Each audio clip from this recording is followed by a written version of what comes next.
fill in the blanks with appropriate collective nouns।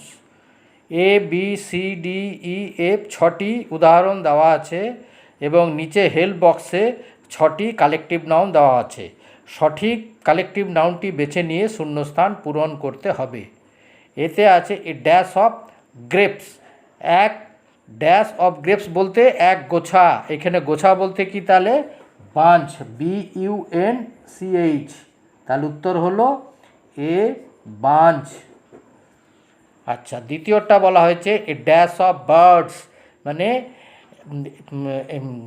এক ঝাঁক পাখি। ঝাঁক বাংলাতে আমরা যেটাকে ঝাঁক বলি অনেকগুলো পাখিকে, সেটা ইংরেজিতে বলা হবে a flock of birds, FLOCK, FLOCK,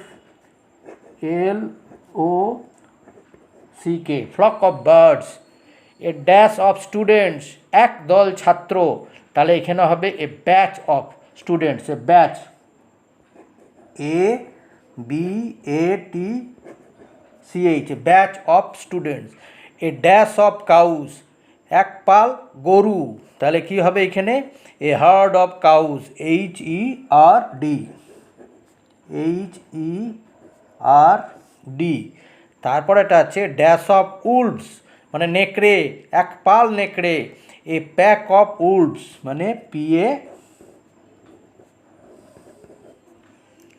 R a dash of policemen, হ্যাঁ, একদল পুলিশের লোক।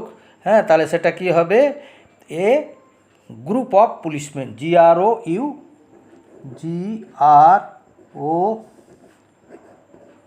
এ গ্রুপ অফ পুলিশমেন। ঠিক আছে, আচ্ছা।